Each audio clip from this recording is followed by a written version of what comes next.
Hello, everybody, and welcome to it's Friday. Fundamentalist fails, and this one was sent to me by my lovely wife, who sent it over when she found it on she was sent to it by Facebook or Twitter.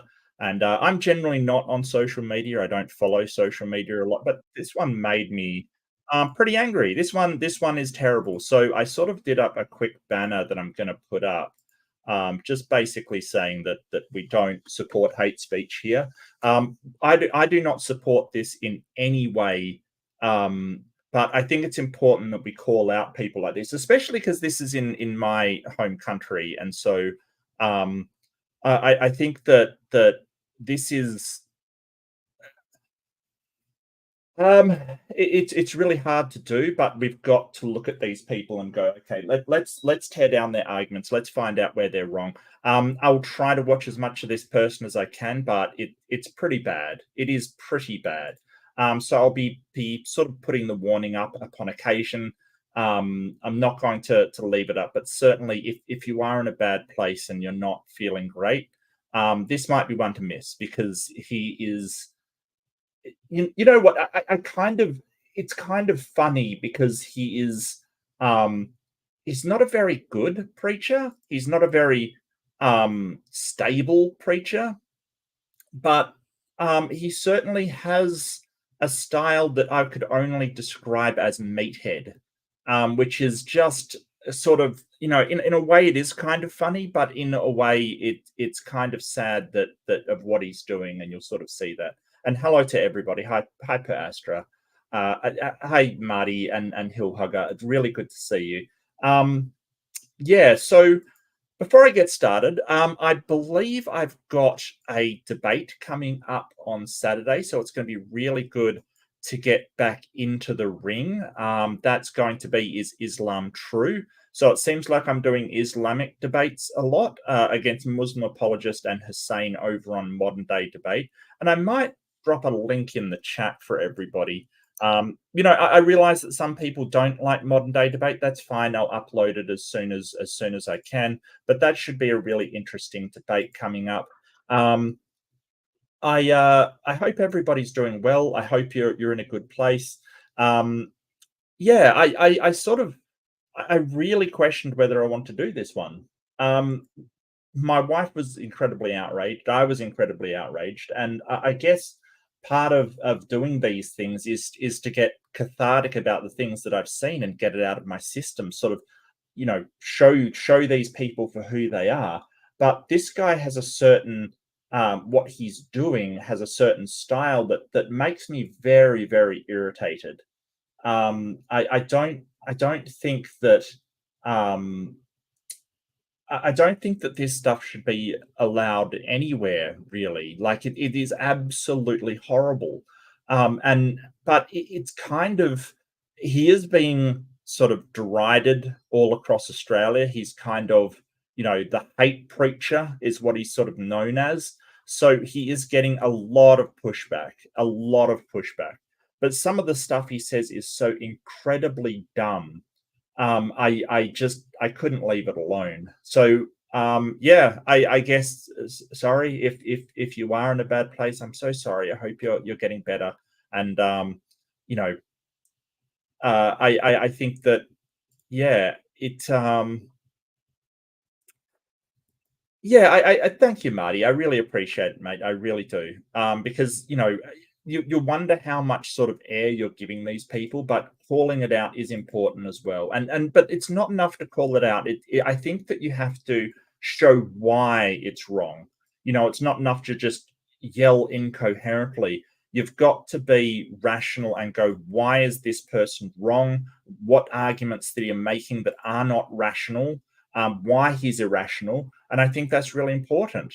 I think that when it does come to people sort of putting their ideas in the marketplace of ideas, the submitting their point of view to that marketplace, you've got to be able to sort of say, hey, here is why it's irrational to think this way. Here is why we don't accept this in our society. Here is why this will hurt people. And this is why this shouldn't be accepted by our society.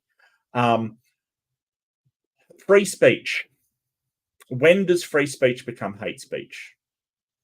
And should, how damaging does something have to be before it is hate speech? And it's a tough question. It is a tough question. And I realize that in America there's sort of, all speech is fine, a First Amendment protected kind of thing.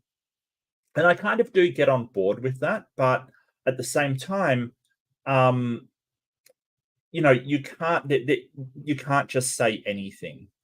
And I think that this kind of stuff, like, you can't go around saying, "Hey, let's string somebody up, or let's go and lynch somebody," kind of thing. Like that call to action is really bad. And I think where it passes a line is where that speech is insightful. And I think that's where it passes the line. Like, you are actively, and like anything, it's always up to perception. But I think when you pass that line of not just giving your opinion, but inciting people to do something about it, or inciting them to take actions that are against the legality or the morality of society, then I think that's when it becomes hate speech. And this guy more than qualifies, and I'll show you why. And it's also the techniques that he's using. You know, but you might look at things like Trump, and did he incite people for January 6th? And I think it qualifies. I think he absolutely qualifies as to incitement. So, I don't think it should be explicit. You shouldn't have to say, "Hey, let's go and lynch somebody because of the color of their skin." I don't think that's necessary. I think that sort of this ramp up and build up of people's emotions and othering them as a member of society, I think that that is enough to be insightful. You ought to know, as a leader of any community, if you start to say, "Hey, these people, are this evil thing," generally, you're going to incite people to take actions that are detrimental to all of those people, whether the individuals in that group are doing wrong things or not. And I'll give you an example. If you sort of go, "All Christians are hateful and all Christians want to tear down society and put up a theocracy," if you go around doing that, the people that are following you, um, they're going to go out and take actions that are going to be bad. Oh, Ray Comfort. I did Ray Comfort last week, and that was shocking enough. Audacity. Yeah, I've heard it's absolutely shocking.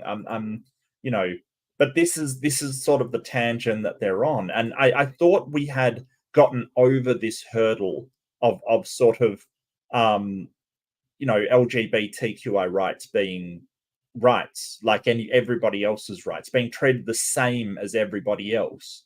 But this guy is something else. So I'm going to get organized here, and I'm really trepidatious about sharing this, because it is, I just oh boy.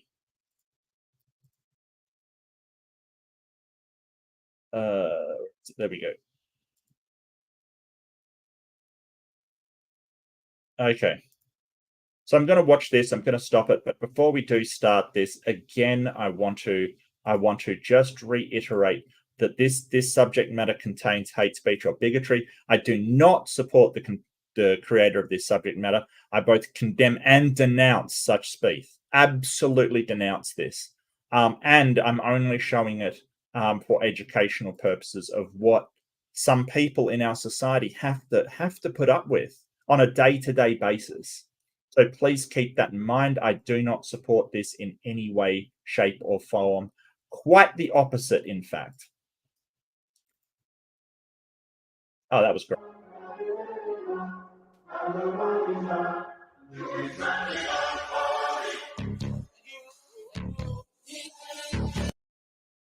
For a start, I mean, the music is kind of this, emotional sort of roller coaster, upbeat, like sort of not upbeat, but sort of this It's almost like him-like, you know, he's really going for that religious thing.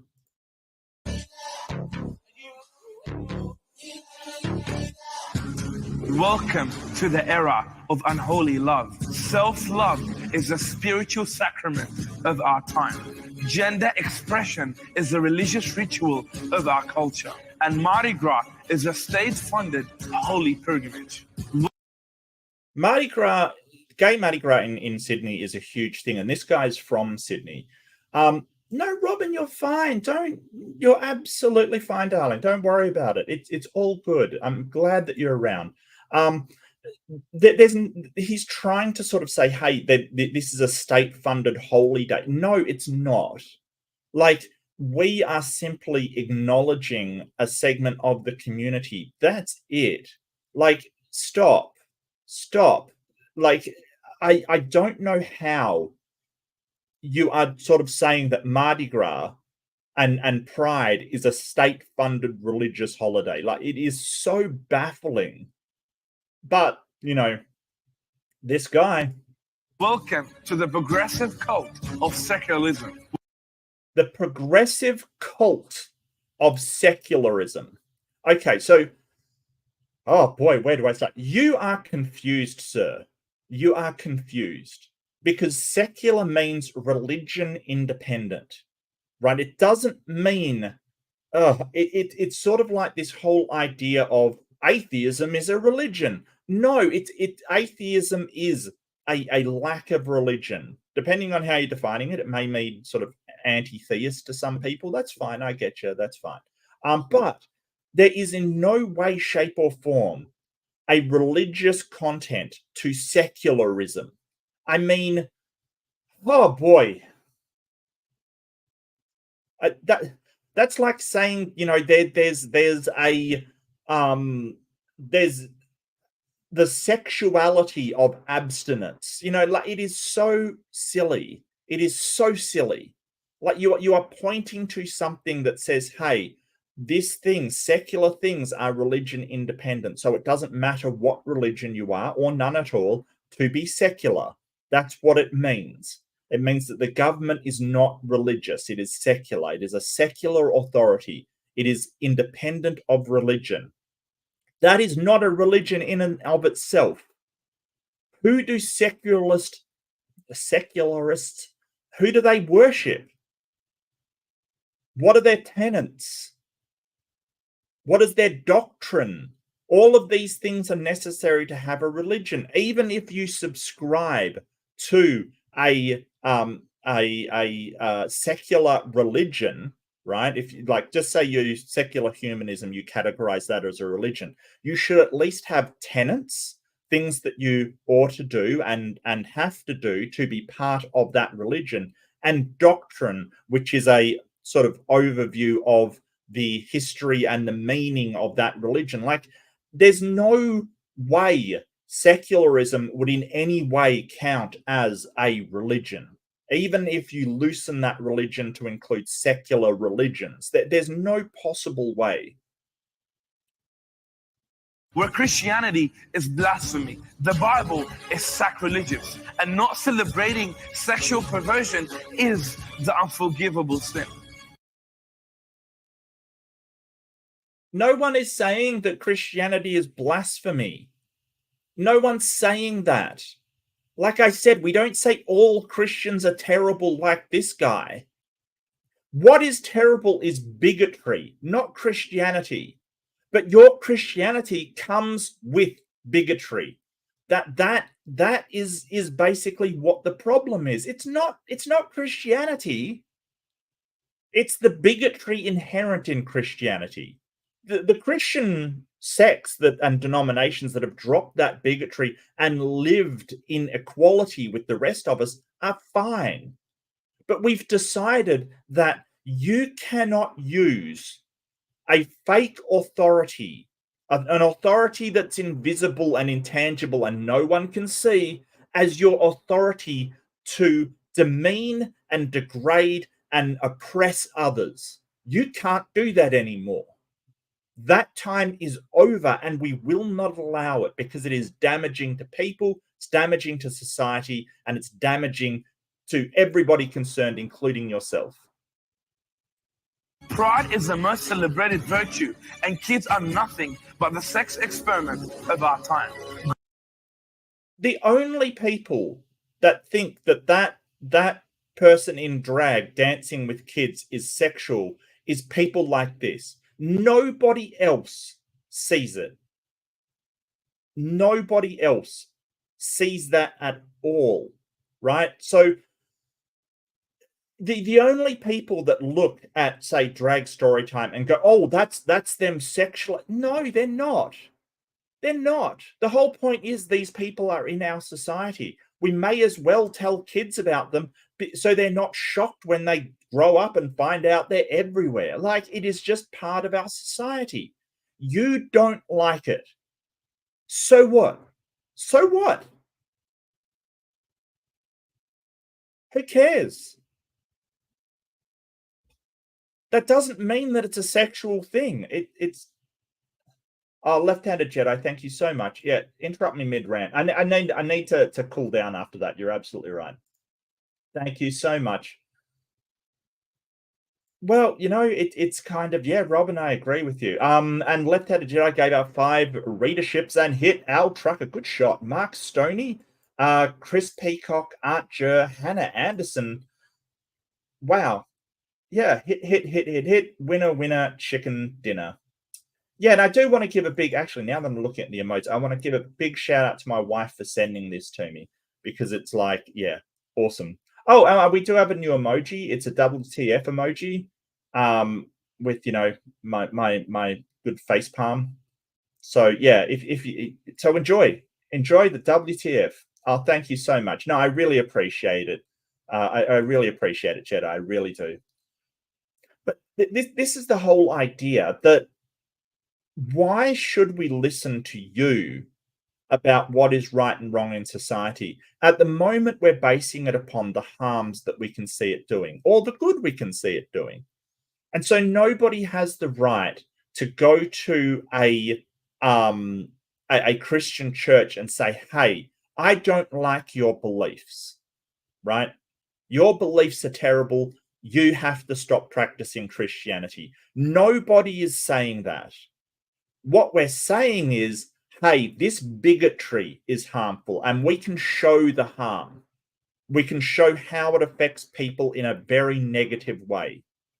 So you have to stop that bigotry because it is harmful.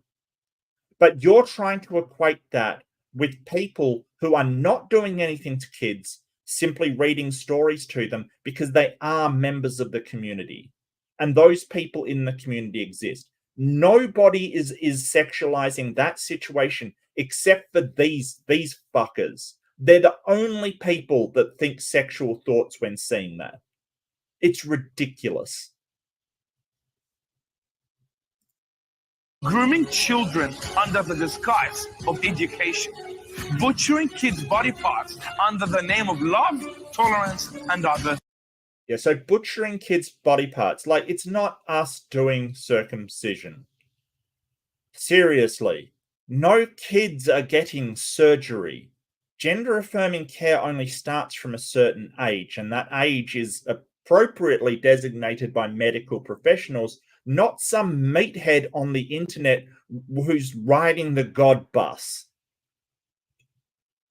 This whole idea that, children are going under. No, they're not. They're not getting surgery. No, they're not. It's this whole idea that is just ridiculous. Drag queen sex shows with old. What about that is a sex show? They're fully clothed. They're wearing the same thing that women would be wearing. Like, what are you talking about? There's nothing sexual about that except what you put onto it. He is the one looking at, oh, that's... No, it's not. If they were cis women, would you think the same? No. So why are you thinking it now?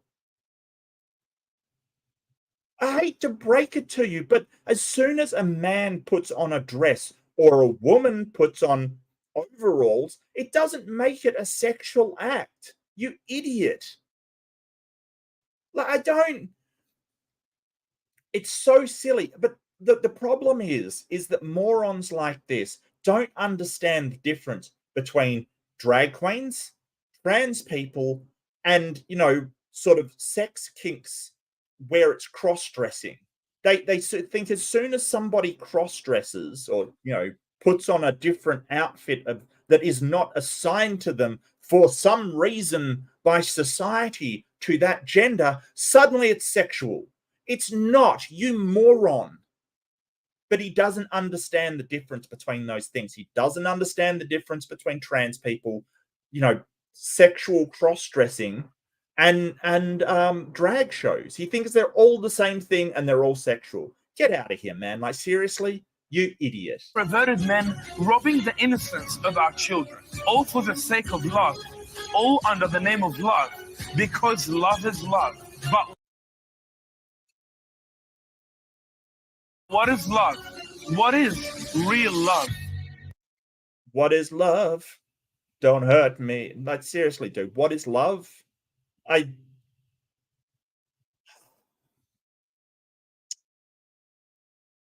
It's kind of like this dog whistling. Like, he's basically showing people just being people. Like, I'm really sorry you don't like it, but that's not enough reason for us to denigrate people. That's not enough reason to denounce people.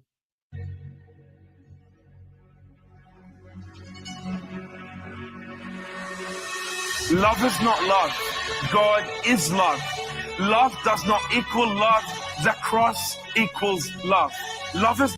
Yeah, because you sound so loving, you absolute hypocrite. Like, and this is the thing. Love isn't love. God is love.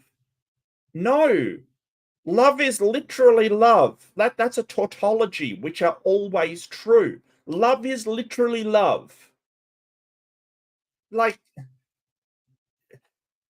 I can show you love. I can show you these studies done on the chemicals produced when love is there. I can show you the neurology studies that show what love is. Can you show your God? Please. Because at the moment, you're just talking authoritatively for your imaginary friend. You can't even show this God that you claim is love. You can't even show it. And until you actually get the God to come down and say that, hey, this is love, then shut up. But I can tell you, a tautology is always true. Love is always love. That's it. It's a tautology. But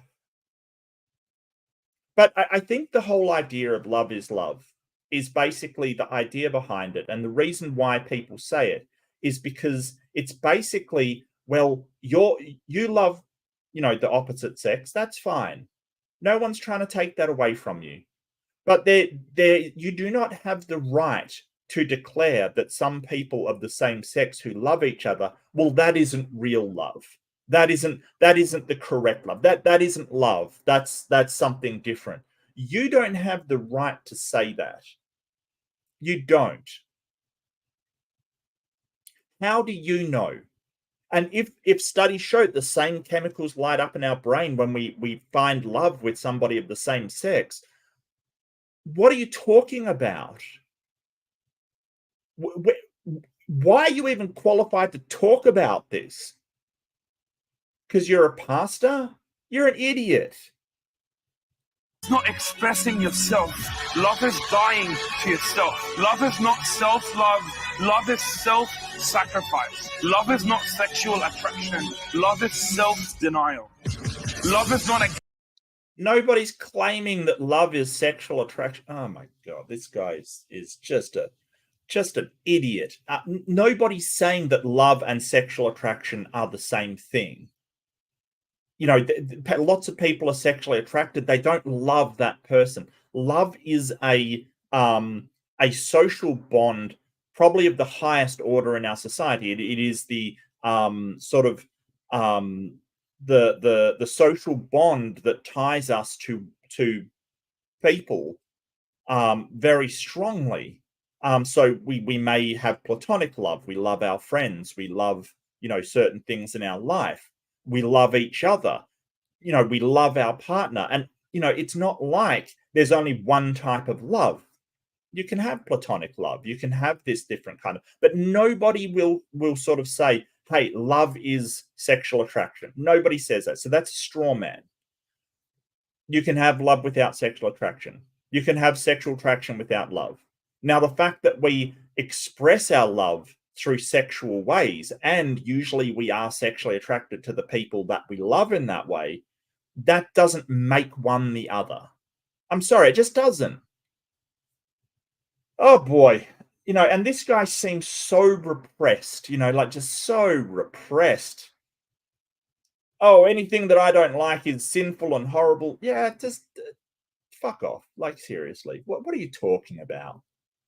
Glamorous pride parade. Love is a rugged wooden cross. Love is not a drag queen. Love is a servant king. Love is not a colorful rainbow. Love is crimson red. Love is... Yeah, love is blood, people. Yeah. Nothing says love like splattered blood. Dude, what is wrong with you? That isn't love. Killing a person so that you can forgive other people, that blood cult sacrifice is not love. That's cult mentality. We have a scapegoat. We kill it so we can forgive each other about. That's not love. That's a cult. But yeah, I love how he says love is blood and just splatters it all over the screen. Not born this way. Love died to be born again. Love is not man's transcendence to become God. Love is God's descendants to become men. Love finds you as you are, but never leaves you where you are. Love finds you broken, but makes you whole. Love doesn't strive to go up. Love steps down. Love doesn't kill to live. Love died to give. Oh, for fuck's sake. Seriously, and this music is just horrible. Like, he thinks he's a rapper or something. Like, it really is awful. And he's just using these catchphrases that, nobody thinks that love is killing people. Nobody thinks that love is abortions. What are you talking about?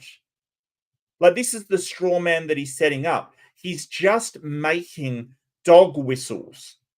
Nobody who is secular thinks that love is abortion. Like, nobody thinks that. Nobody thinks that love is sexual attraction. Nobody thinks that. Nobody thinks that love is watching a music video. Nobody thinks that. It's just so silly. But this is what they'll do. They'll set up a straw man and say, hey, but I've got this alternative where he died for your sins. How much is that love? Nobody thought that in the first place.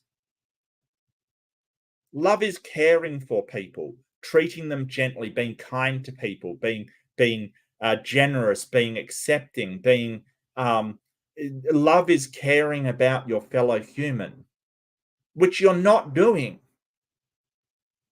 You're trying to get people riled up and angry. And this is what I mean about inciting problems. This is love. Not that we love, not that we can ever love, but that God loved us. And while we were still sinners, Jesus died for us. This is love. God became... Can you prove that? Can you prove that? Because the book said a thing that actually happened? How do you know? How do you know this to be true? And where is your God? Where is your God? Your God promised to return. We've been waiting 2,000 years. Where is he? Oh, he's going to return. Yeah, so at what point do we say, hey, this is a load of shit? What point do we say that? Because we've been, like, every single generation has been waiting and waiting and waiting for this event. And it's not happening. And so, when is it going to happen? At what point can we say, hey, this is the end of our wait and it's not happening? because every single generation of these douchebags say, hey, Jesus is about to come back. You got to listen to me because it's got. When do we wait till? 2050? 3050? But it's the problem with an open prophecy is that you can keep saying it generation after generation, and it doesn't have to end. Became man, divinity embraced humanity, creator became creation, the author of reality stepped into time, perfection became sin so we might know him. This is love. Jesus loved us. And what Jesus loved us. No, what? How do you know that? Because your book says it? That's all. You've got a book. I'm glad you like a book. It's just a book. Oh boy. This is hard to watch. This is just horrible. while we're still sinners, he died for us. Love isn't love. God is love. Love isn't love. Jesus is love. Love isn't love. The cross is love. Yeah, and can I point out the guy who's currently yelling the cross is love at me is the one doing hate speech? It's so horrible. It really is. It's absolutely mortifyingly horrible.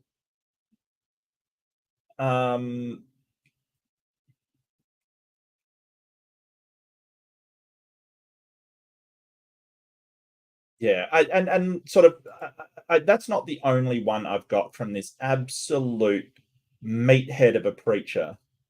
I'm usually not this harsh with people, but this kind of got me really annoyed. Really annoyed. Give me 1 second. I've got more of this guy.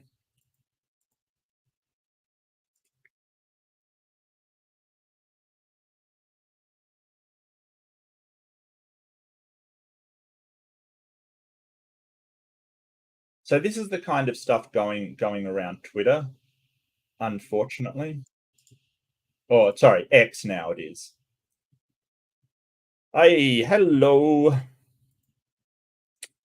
So this is the kind of thing going around. Oh, hold on a second. Wrong one. I'll get a better view for you. Because, we just love a good view of this guy.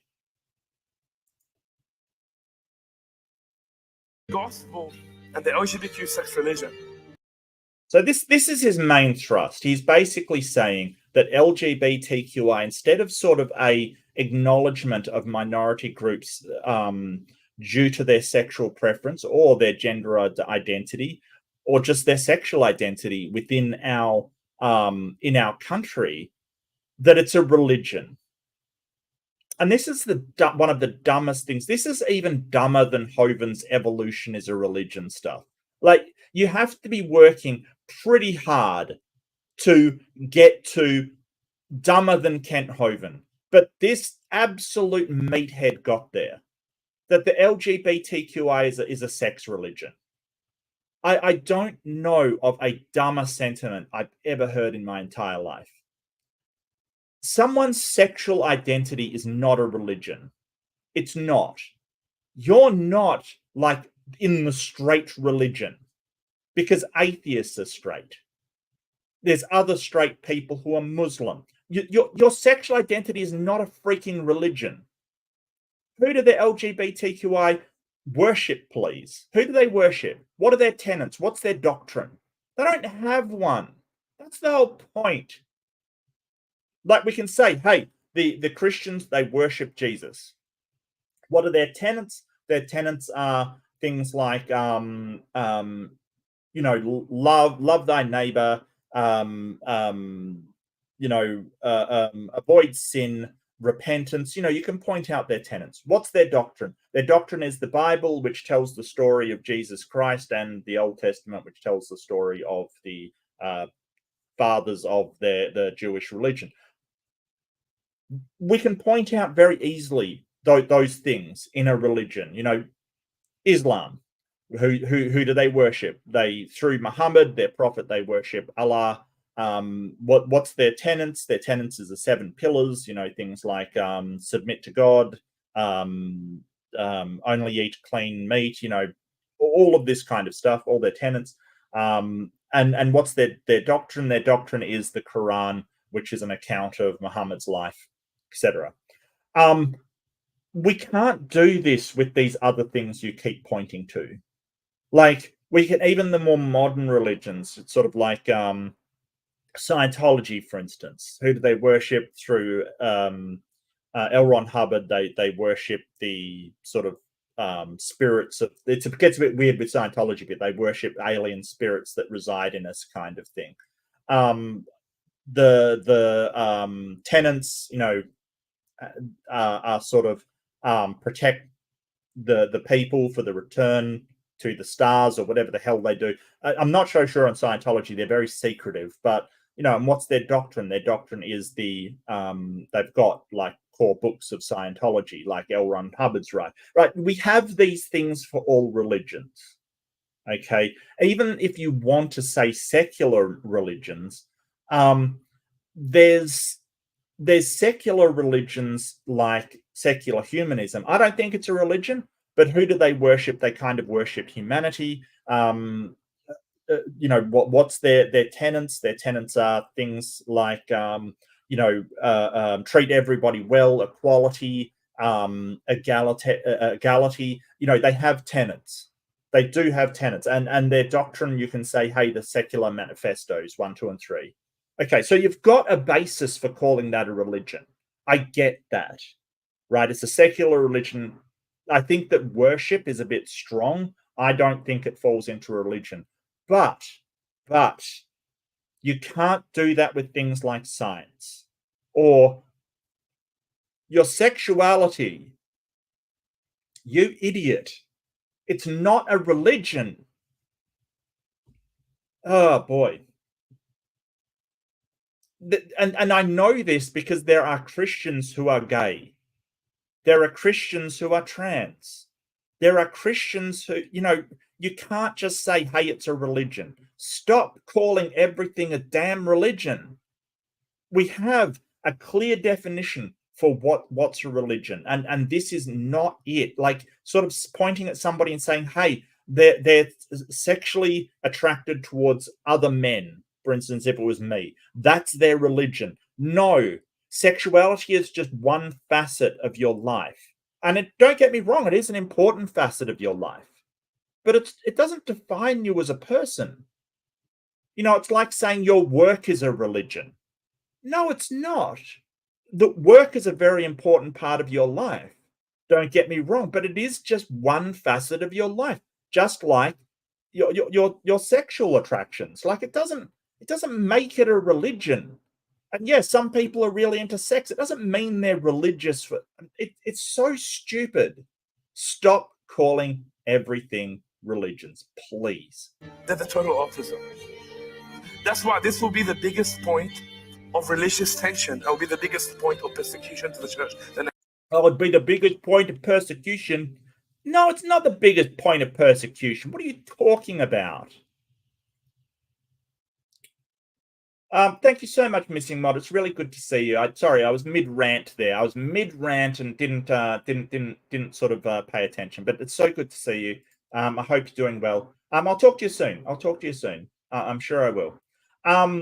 Yeah, like, you're not having. Look, if we're stopping you from berating, condemning, like really denigrating people in our society for their sexual identity, that is not persecution. That is defending people's right to choose who they are and what they want to do. That is defending their freedom and their rights. In this country, we have a right to be who you are without somebody, unless you're harming others. You're harming others. He's got this from the American playbook. Okay, if someone tried to stop me from persecuting people, it's persecution. No, it's not. No, it's not. If I tackle you to stop you from punching somebody, that is not assault. That's not.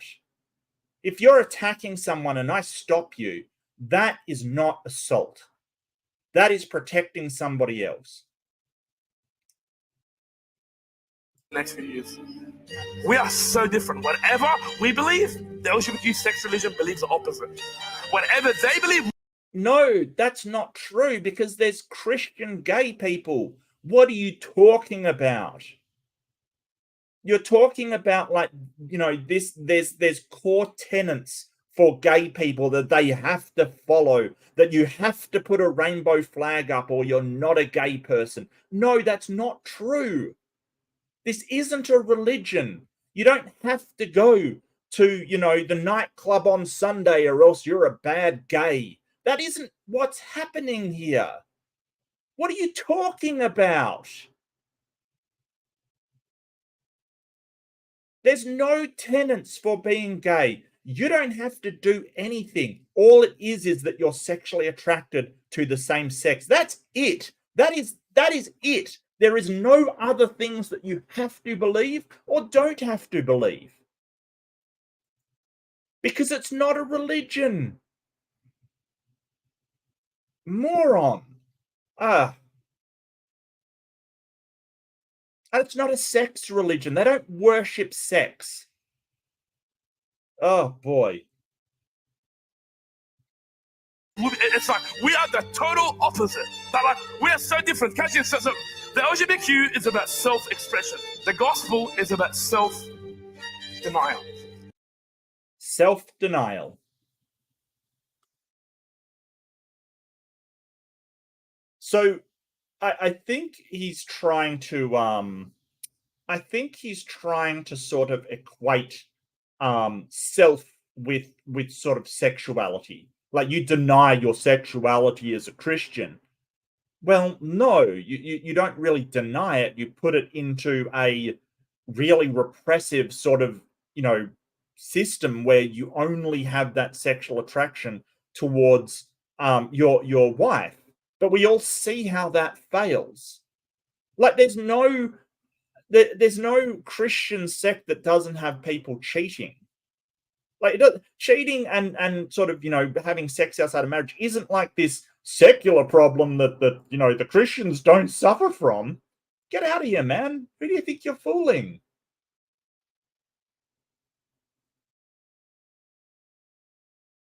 And self-expression is kind of one of those things in psychology that is healthy.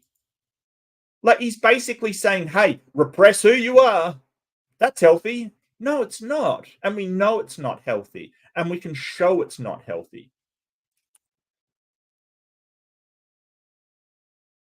Wow. Jesus said, if you want to follow me, you must deny yourself. Again, we are. Yeah. He also said, if you want to follow me, you must hate your brother and your father and your family. What exactly did he say? Hold on, I want to look this up.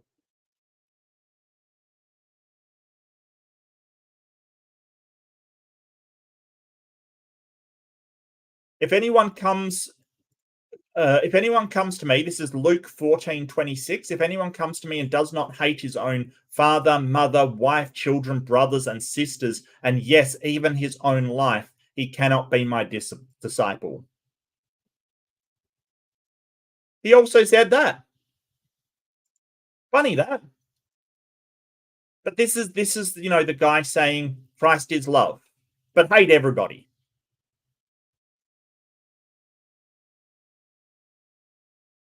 The opposite religions. Catch the next one. Not a religion. Not a religion. Could you imagine debating this meathead? Like, seriously, could you imagine debating somebody with a block of wood for a brain like this dude? I think it would actually be funny. Because all he's doing is yelling and screaming and yelling dog whistles to sort of try to get his audience riled up. They worship sex. We worship God. They do not worship sex. No, they don't. No. Nobody is like going to the pawn shop on Sunday where does this worship happen? Like, you might use it in a sort of metaphorical thing, like, oh, they love sex so much they worship it, but they don't literally mean worship it. They don't say that this has authority, right? They don't get down and pray to sex. I mean, this sounds so stupid, me saying it. They don't pray to sex. They might pray for sex, but they don't pray to it. This is so bad. Like, the lack of rationality and actual reasoning is so bad. It is a dog whistle. It's trying to get people mad that the sexual practices in society aren't the ones they like. It isn't what I like. Let's get rid of it. You don't get to decide that.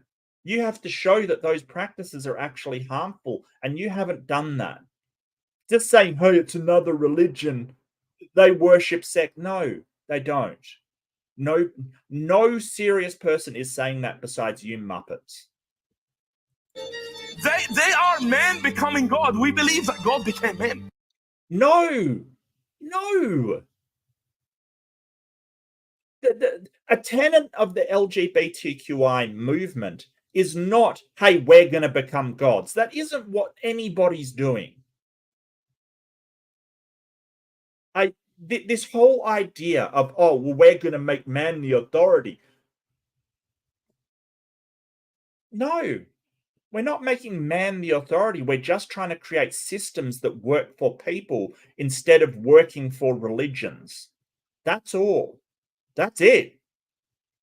We don't worship it. We don't try to say that, hey, this man has this, what are you talking about? If he wants to say, hey, you're trying to make man or humans the authority, well, yeah, we are the authority. We are. Because even if you want to claim that you have a message from God, it isn't the God we're listening to. It's the people who have a favorite book, and they're giving us these things according to their favorite book. But always it's coming from a person. Oh boy. See, that's why they celebrate pride. We celebrate humility. We are the opposite religion. Total opposite. It's not a religion. It's not a religion. Because there's religious people in Christianity, in Muslim, in Scientology that are gay. It's not a religion. It's your sexual. I wish this guy would pick up a freaking dictionary and just read definitions of something somewhere. Total opposite. So see, they believe that you're born this way. Jesus said you must be born again. That's not even comparable.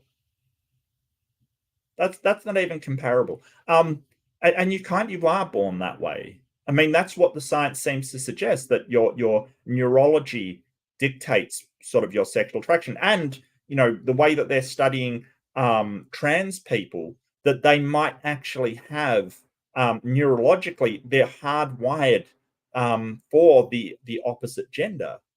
And I mean, a question is sort of, if that is true, and I'm not saying it is, there's a lot more studies to be done, but why is God going around putting brains of the opposite sex in humans? Or is it just one of those things that humans do? They believe that I'm perfect just the way I am. The gospel is I'm a sinner. It's so different. I don't think they're saying we're perfect just the way we are. That's not what they're saying. They're not saying we're perfect. They don't mean it like that. They're saying there's nothing wrong with the way that we are. That's what they're saying.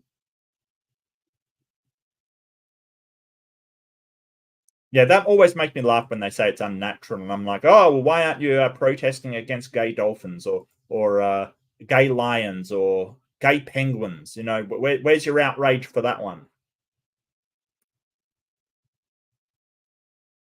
So this idea of perfection, I think that we're using perfection in a colloquial sense. We're using perfection as you are enough with the way that you are. A gender other than the sex born with. That's true, Titan. Yeah, I do apologize. I did misspeak there. Absolutely. You're absolutely right. A gender other than the sex born with. Yes, correct. No. Absolutely, Titan. I get you. Pull me up on that stuff. Absolutely. So yes, you're right. Genders are very complicated spectrum of sort of feminine and masculine and even neutral traits that is very complicated, and they sort of they're almost constructs in our society around where your role is. They're gender constructive roles in our society rather than something that you have. And you're right, they're not opposites. I think a lot of that is drilled into you, like um, um, light is the opposite of dark, and that's not true either. Like there's no such thing as dark; it's just an absence of light. And I think a lot of stuff like male is the opposite of female, and woman is the opposite of man. I think that's drilled into us, and I don't think that's right because it's not the case. And as Titan points out, absolutely right.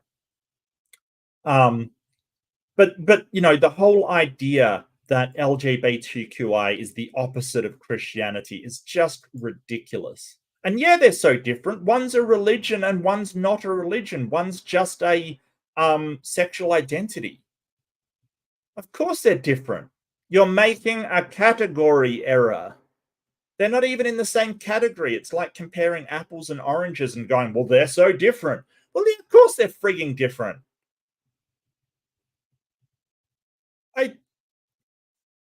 What are you talking about? It's like comparing a fern and a rock and going, well, they're so different. Yeah. What the hell is wrong with you? One's a religion, one's not a religion. Of course they're different. Wow. And that's why if you try to be more loving, if you try to be more inclusive, if you try to be more diverse, if you try to water down the gospel, it's not going to work. Well, it has. I mean, you have lots of churches out there that don't bash on gay people like you're currently doing, you bigoted cretin. Like, there's plenty of churches that accept that and say, hey, the important thing is to love your fellow man, like Jesus says, and love your neighbor as yourself. But no, you're a bigot. You're a bigoted, hate-filled cretin of a preacher who doesn't like something. We're not going to let you harm others in society because you don't like it. Ugh. It's not going to work because theologically, philosophically, in every single sense, we are the total opposite polarizing ideological framework. No, you're not.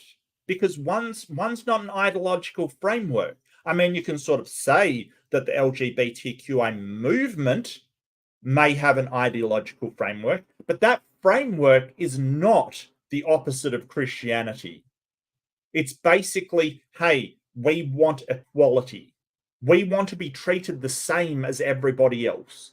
We want to be acknowledged within society as being valid and valuable members of society, which they are. And I mean, this guy's in Sydney. I wouldn't be getting many coffees from now on, mate. I tell you that right now. You might have a little added extra in there. This guy's from Sydney. Now, Sydney is the gay capital of Australia. And we love Sydney for that. We absolutely do.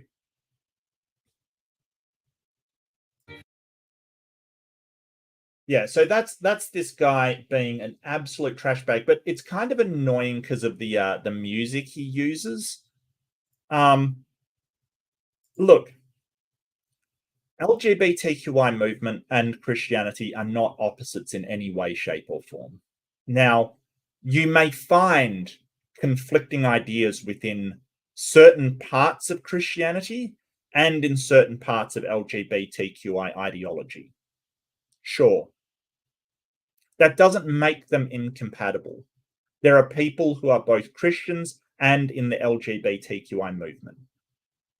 It's not one or the other. And this absolute muppet would probably say, oh, but they're not real Christians. You know, the no true Scotsman fallacy, which they are. They believe in the same core things that you do. You're just a bigot and a hateful preacher. That's what you are. That's what this guy is. Yeah, it is very TikTok. You're right. And I think he's trying to use, and you can see that.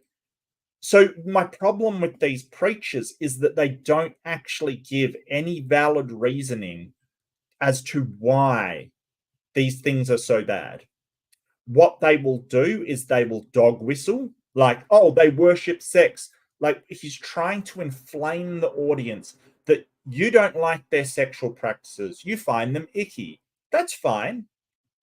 You know, I personally don't yuck anybody's yum, but that doesn't mean I like all sexual practices. Some don't appeal to me. That's fine. I don't have to do them. I don't have to do them. I can just go, yeah, I'm not into that. That's cool. Knock yourself out, though. Go for it. Have fun. As long as it's not hurting anybody and it's within two consenting adults or two or more consenting adults, I don't have a problem with it. I don't have to get obsessed over it. Why do you? And this whole idea that I don't like that, therefore it's not allowed. Seriously? Seriously. You don't get to make that designation unless you can show that it's actually harming somebody in society or having a detrimental effect upon society. No one cares what you think. No one cares that you've got a book. No one cares that, your interpretation of this book is that bad. No one cares. Your religion does not get to say what is okay and what is not okay anymore. It is not the one in control. It is not the one in power. And we're not going to let you rile up people to attack others in society without a fight. There's no way you can start screaming, go get them at your crowd and expect us to stand idly by and go, well, they're entitled to their beliefs. No, you're trying to rile people up to attack others in society. You're basically trying to get a lynching rolling. It's not cool. Not cool. And you don't get to do that. That's why we crack down on hate speech. Because this stuff leads to destroyed lives. It leads to harm. We can demonstrate that this kind of religious bigotry, intolerance, and especially fueling that fire of intolerance leads to negative outcomes for people and for society. We can demonstrate that. Yeah, Dawn, hot take. Yeah.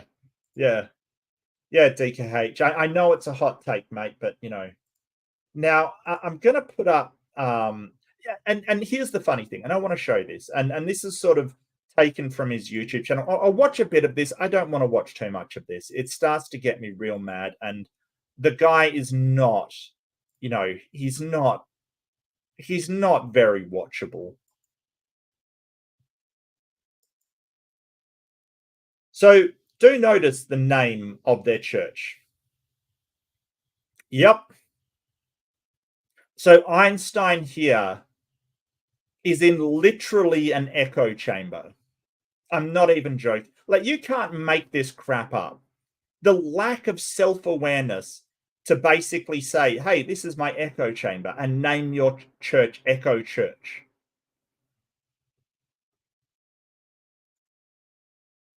Like, your lack of self-awareness has to be on a grand scale to not notice that you've called your entire thing an echo. Wow. Just wow. Particularly the last 2 weeks, all things sex, passion, fun, and pleasure. Sex, passion, fun, and pleasure. And kind of last week, I offended all the straight people. All my straight people, I offended a lot of them. Like, I was like, if you're not married, keep it in your pants. Why? Why? I don't, like, you can't just say, hey, I don't like a thing. Okay. So what? Who cares? No one cares, dude. No one cares. And if you're dating, don't touch it, don't grab it. And if you want to, you got to get married, right? And all my... If you're dating, don't touch it, don't grab it. Like, seriously, how do I wash it? Exactly. What are you talking about, dude? Seriously? Like, I have not seen an anti-masturbation speech in quite a while, quite frankly. Well, Corey, why don't you watch a real godly preacher? I'm a bit confused. How do we know who's godly and who says what is godly and not? Because this guy says he's godly. Right? If you ask him, he'll say he's the most godly person in his congregation because he's the pastor. Right?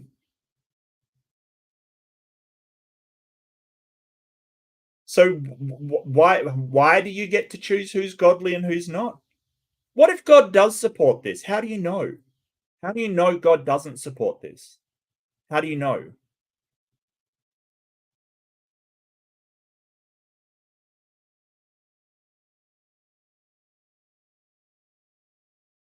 If it lines up with the Bible, what? So there's nothing against homosexuality in the Bible? Is that what you're saying? I think you better read your Bible.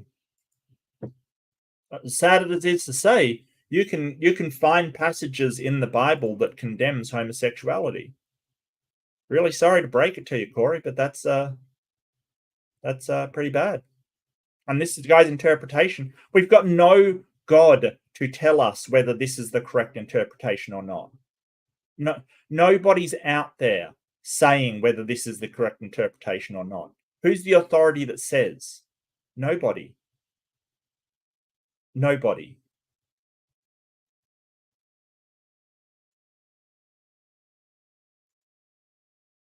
Are they fundamentalists? Are they fundamentalists, Corey? Because if they're not fundamentalists, then we've got a bit of a problem with the title on the segment, don't we? Like, if I'm calling my thing fundamentalist fails and I'm putting on sort of more liberal pastors, it's a bit of a problem, right? I'm sort of just wondering, does it fit with the segment name? My married couples, make sure you have a lot of sex. It's good for you. Apparently, you live longer the more sex you have. So if you want to live longer, boom, go for it. Yeah. So you're trying to basically say, hey, this is the doctrine. Like, you have to go through my religion. You're basically gatekeeping for sexual activity. You have to go through this thing that permits you to be able to do this. Why? Yeah, it's good for you. There's no demonstrated negative effect to society of people having sex outside of marriage. There's none. They haven't demonstrated any of them. But tonight, I want to go a different direction. I want to go to a different place because I love to offend all people equally, males. No, he doesn't, because he doesn't like to offend Christians. Right? He'll offend everybody except Christians. Christians can't be offended. We're being persecuted. Dude. So you don't like to offend people equally. Thank you so much, Hillhugger. Gifted 1 readership. Let's see who it hit. Let's see who the victim is. Tenebris Sint. Congratulations, Tenebris. Enjoy your emotes and have a fun time. And do thank Hillhugger on your way out. Thanks, Hillhugger. Really appreciate it, mate. Really do. But yeah, I mean, he's not interested in offending, say, I think he looks like he's probably Lebanese from what I can guess. He may be different. I do apologize if I've got his ancestry wrong, but he's not interested in offending those people. He's not interested in offending, Christians. He's not interested in that. Than female, straight, gay, homosexual, heterosexual, trans, or intersex, whatever category you find yourself in the current crazy contemporary culture. I'm all about equality. So you're going to get offended. And do notice the yeps coming from the thing. Like, this guy has created, he's called himself Echo Church, and he's literally in an echo chamber. Like, you can't make this stuff up. Like, people going, yep, yeah, makes me mad too. Oh. Come on, dude, seriously? Like, this kind of callback thing in church, I've never understood it. It seems to be just a knee-jerk reaction to dog whistles. Love isn't love. God is like, yeah. Dude, could you make any more of an echo chamber and then call your church Echo Church? Lack of self-awareness is astounding. And it's a trigger warning. All my lefties, block your ears quickly. But we actually live in the midst of a cultural revolution. This is not a conspiracy or some crazy idea. I know. He barely made it through the word conspiracy there. Like, barely made it. Dude, it's not that hard. It's not like we had a revolution, a sexual revolution. We've had this. It's already happened. Like, this idea that, hey, you can't denigrate and villainize a whole bunch of people based on their sexual identity because you believe a thing. That's already happened. You can't do that. Sometimes when you listen to radical statements or radical ideas, you think it's a conspiracy. And I think sometimes the devil.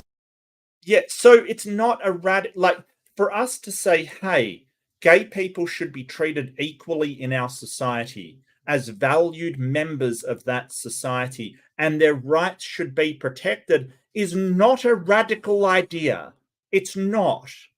It may have been a radical idea maybe back in the Middle Ages, but it's not a radical idea now. It's not. Like, the idea that hey, we are each equal partners in this society, and there are certain rights that people have as part of the social contract for those rights to be upheld. Like suffrage, universal suffrage. We all have the right, every adult has the right to vote. It's not a radical idea, right? That's not radical.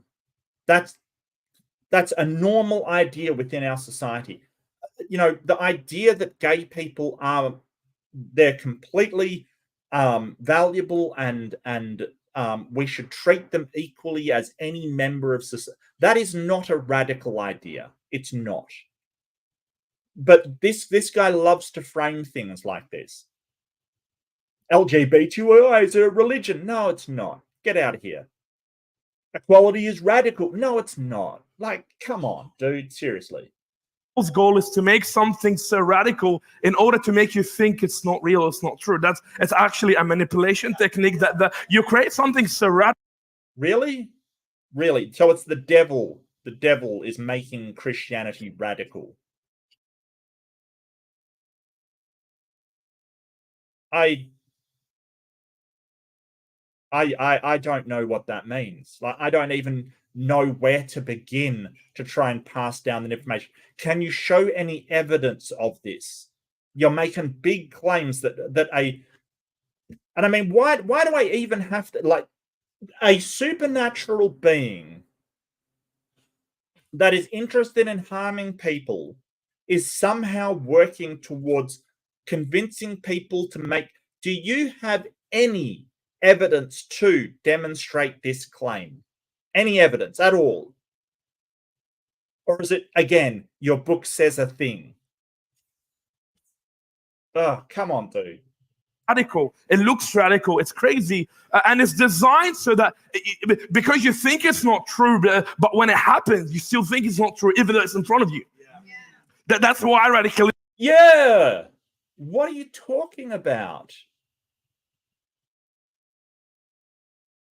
What are you talking about? What is this guy talking about? Is he talking about you think it's not true? I've got no idea what he's talking about. Works. Sometimes the more you make something radical, the more people believe it. Because people are crazy, right? People are emotional, but more than anything, we are in the midst of a sex revolution. No, that sort of already happened. And a lot of the sexual revolution was about women being able to express what they think as well. I don't think he understands what the sexual revolution was. Like, the sexual revolution was mostly about feminism and sexual liberation. Like, that women aren't just there to provide you with babies. Like, that's what the sexual revolution was about. You know, and I mean, there's other stuff in it, sure, and part of that was the acceptance of gay sexuality as a normal part of society, sure. But there's also things like accepting contraception and accepting that women can enjoy sex and you know, without having this idea that it is all to procreate and that you know, you've got to submit to your husband kind of thing. There was a lot in this that you're just summing up. And it already happened. That's the thing. Like, we don't accept that a woman can not consent and the husband can still proceed with sexual. We don't accept that anymore due to the sexual revolution. That used to be accepted. It used to be a woman's duty to do that for the husband. And so you can't accuse him of R-word because it was the woman's duty. Part of the sexual revolution was saying, no, that is not right. A woman can refuse consent even if they are married to the person.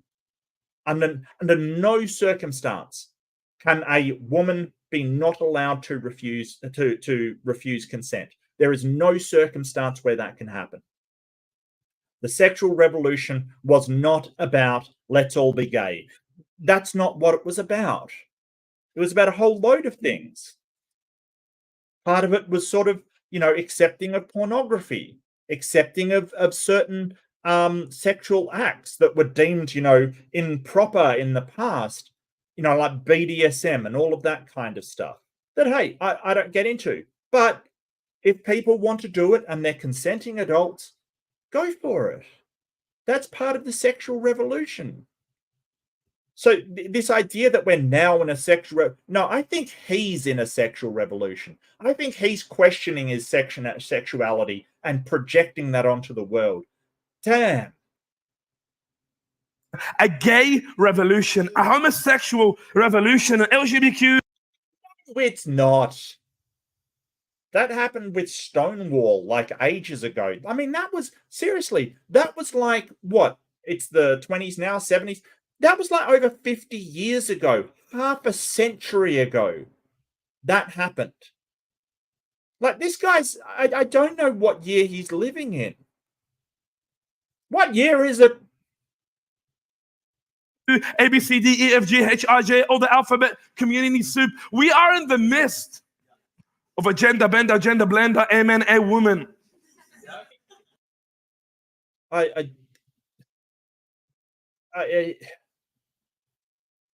Oh boy.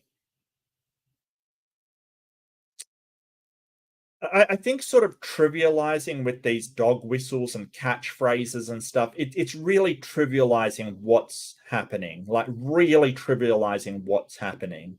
Sort of just a gender blender, gender bend. No, it's so much more complicated than that. And if you'd read any studies on the neurology of the trans people, you would understand it is way more complicated than what you're putting down. It really is. But again, this guy doesn't know the difference between a drag queen, a trans person, and a sort of somebody that gets a sexual kink out of cross-dressing. Like, he doesn't understand the difference at all. Right? He does not understand any difference.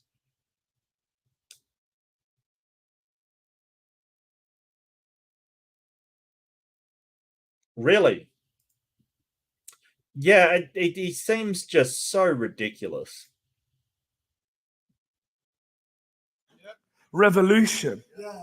And the truth and the fact is, our contemporary culture has kicked God out and is so perverted and so anti-God that now our politicians think it's normal to have freaky old hairy men dressed in fishnet stockings and dancing and singing to kids. If you think that's a conspiracy, go to. So why is it okay for women in dresses and with fishnet stockings to be dancing and singing with kids? Where's your outrage about that?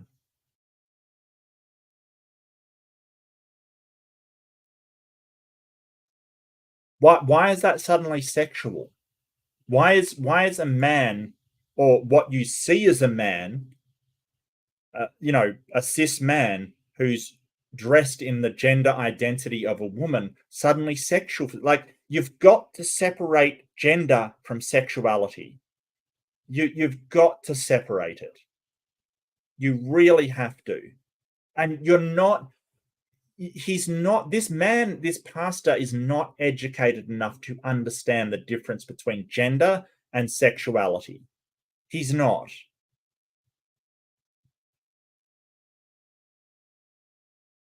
Hey, I went to a cross-dress party once. It was pretty fun. It was cool. It was fun. It was just a bit of fun. There was nothing sexual about it. It was just fun, Doesn't mean I got a kick out of it sexually. It was just, one of those sort of party ideas that you have. It's like, a 70s party or an 80s party. They're fun. You get to dress up. It's cool. I've been to a sort of 20s party kind of thing, where you dress up as gangsters and things like that. Why is it any different? I don't understand. Why is that any different? It's because you have this internal problem with what they're doing. And so you're basically projecting that hatred. And why are you angry about it? What are you afraid of? Are you afraid that if you wear a dress, you're not a real man anymore? Dude, if you were secure about your manhood, you wouldn't worry about it. I'm not a man because of, what I'm wearing or even what body parts I have. I'm a man because I have that masculine identity within society. That's why. And what is even a man anyway? What do we do with that? I don't know. It's very strange. Like, why would me putting on a dress somehow, make it a sexual act? Why is that? I didn't get any sexual gratification out of it. It was just a bit of fun. Campbell at Town Library, 7 p.m. on Monday. They have drag freak shows or drag queen shows. For little kids, we have. What makes them freak shows? Like, this is the kind of language that he's using that gets me really pissed off. Now, look at him, and he's shouting. He's trying to rile them up. And I think he actually says, go down there at one point. It's like, at what point are you priming people for, to do something horrendous to somebody else for no other reason than you don't like what they do? Have old, perverted, hairy men dancing, touching, and teaching little kids. Wow. Yeah, they don't. You know, you're basically, the framing is so horrible, right? That nobody has shown that anything has gone wrong. And where is your outrage? Where is your outrage about Hillsong? And I wanted to show you this.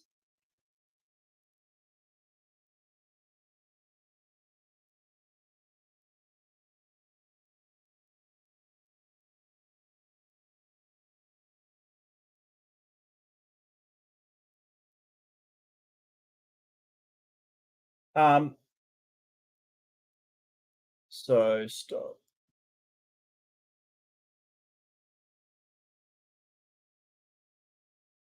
Like, you want to talk about something?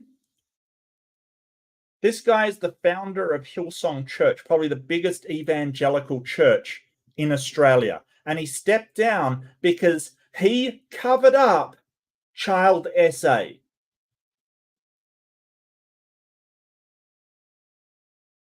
And his father was the person essaying children. And he covered it up. He covered it up. Where's your outrage for that?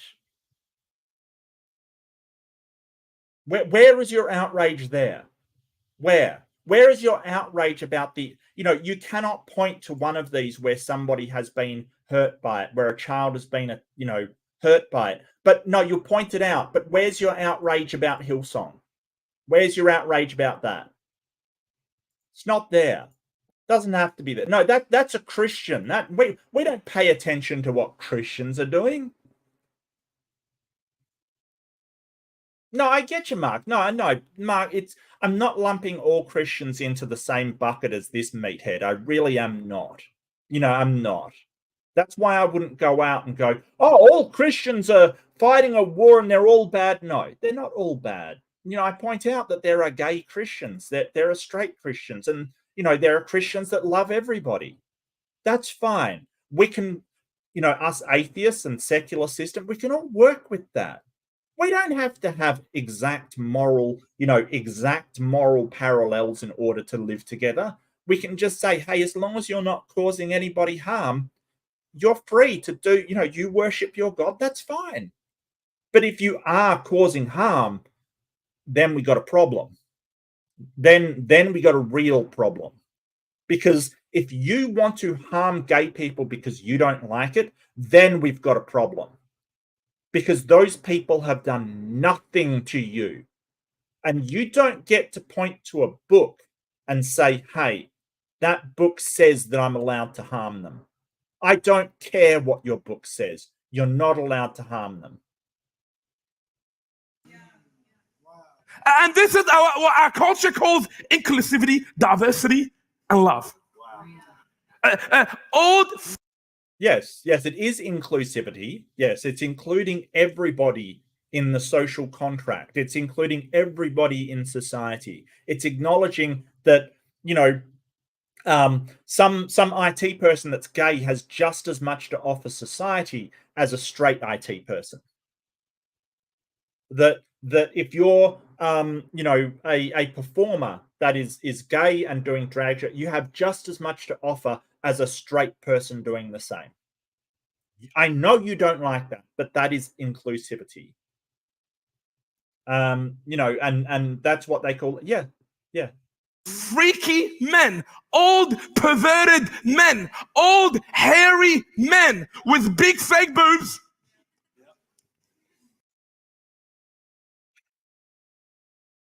Yeah, it's horrible. I agree, Sabracadabra. It's absolutely horrible. He is dog whistling and using this outraged. It's not even an accurate description of what's happening out there.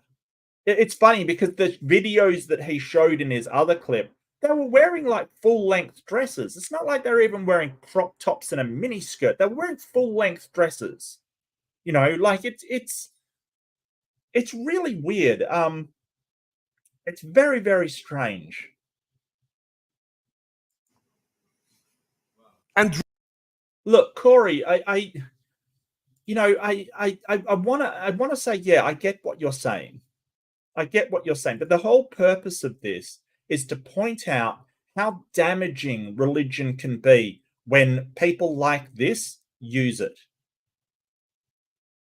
Okay, that's the problem. If you expect us to sit idly by and let this guy go and just say, oh, well, he's entitled to his opinion, not if he's harming others. And we're going to point it out and we're going to talk about it and say, hey, this is the problem with religious thinking. This is where it leads to. Because the problem is that when you read the Bible, you don't have a direct line to what it means. You don't know what God actually meant because he's not around to explain it. So it is all interpretation. And if you read certain sections and prioritize them over other sections, you can absolutely get to where this guy is coming from. Especially if you're taking the Old Testament over the New.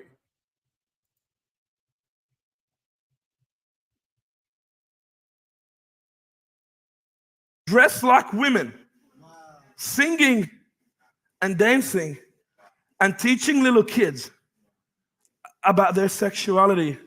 They are not teaching little kids about their sexuality. No, they are not. That is a flagrant lie. They're just teaching kids that these people exist in our society. That's all. They're teaching people that they exist. They're teaching kids that they exist. That's it. That's it. That's all. They're not teaching sexuality. You are lying. You're 100% lying. But, he's in his echo chamber. He's dog whistling to everybody. He's using these really horrible straw man statements to, get the crowd riled up. Here's the straw man. It's a dangerous, evil person who is doing this. Beat the straw man. Where does this lead? Where does this lead? It leads to some person doing something really horrible to somebody just because they heard a preacher go on about how being gay is harming children. And that used to be called a pedophile a few minutes ago, right? That's right. That used to be a pedophile. And what people fail to realize is this guy's a complete and utter dickhead. Like, seriously, they are not pedophiles. Just because someone is in drag doesn't make them a pedophile. Like, what are you talking about? A pedophile is the leader of the Hillsong church's dad who essayed children. Or all of those Catholic priests out there, which the Catholic Church moved them around so they could continue to ply their disgusting illegal acts and is complicit in that law breaking. the devil is on an aggressive journey to make your kid, your family, and your children gay and homosexual and lesbians. You can't make somebody anything. You can't make somebody a gay. You can't do that. They either have, a sexual attraction to their sex, their same sex, or they don't. You can't do that. It's not possible. Any more than you can make someone straight. It just doesn't work like that. The devil is after perverting, distorting their God-given sexuality and identity to pervert the gift of sex for them to be gay and homosexual. The gift of, you're basically trying to say, hey, sex comes from God. No, it doesn't. The devil is after manipulating. I got to speed this guy up. This guy is just too horrible to leave on normal. I didn't even realize I had it on normal speed. The identity of your. Okay, that's a little too fast. I'm sorry.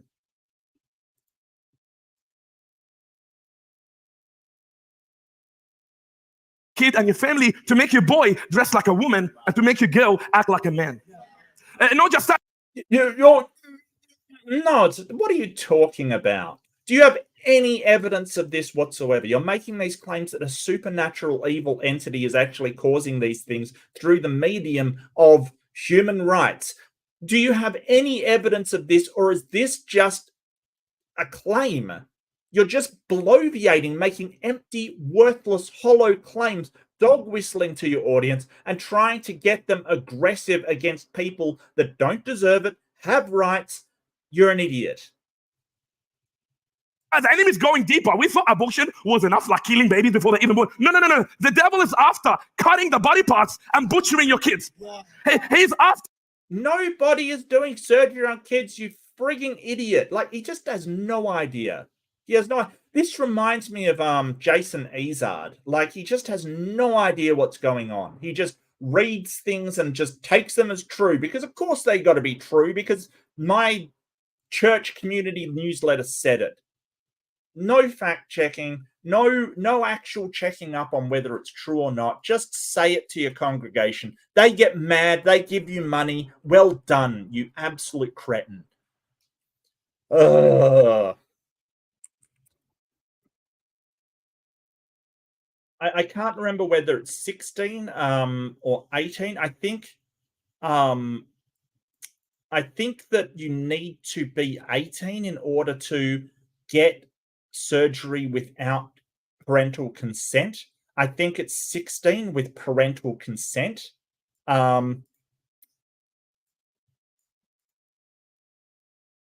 Sorry, it's 16 with parental consent or 18 for bottom surgery. Okay, so some surgeries isn't even allowed unless you are 18, which is the age of adulthood in Australia. So it's nobody is doing this on children. Chemically incarcerating your kid and injecting your kid.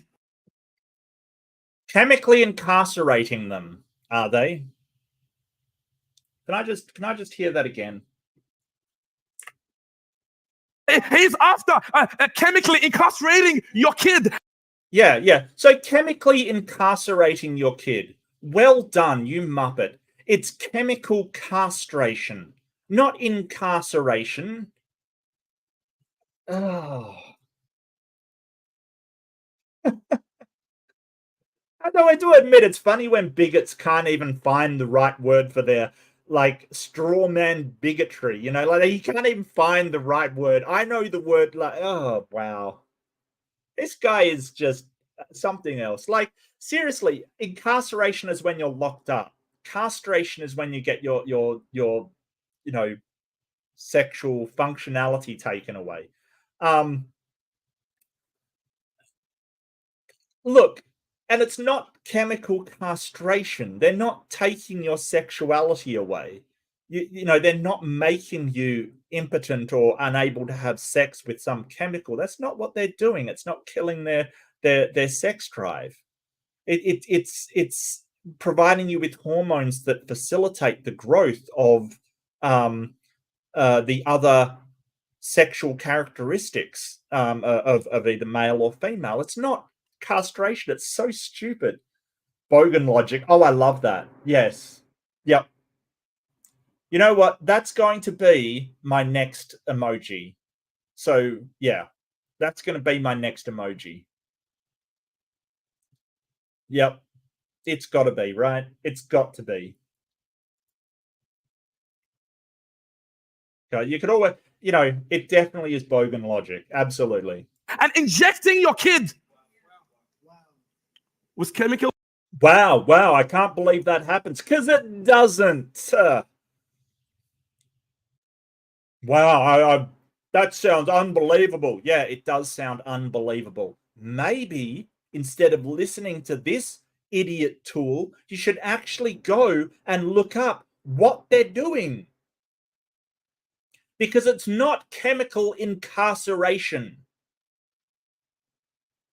It's HRT, it's hormone replacement therapy. It's not chemical incarceration, or castration for that matter. Wow, I can't believe that. Yeah, because the guy's full of crap. That's why. That's why it sounds so unbelievable, because it literally should not be believed. hormone therapy to mess them up emotionally and mentally and physically. To mess them up emotionally, mentally, and physically.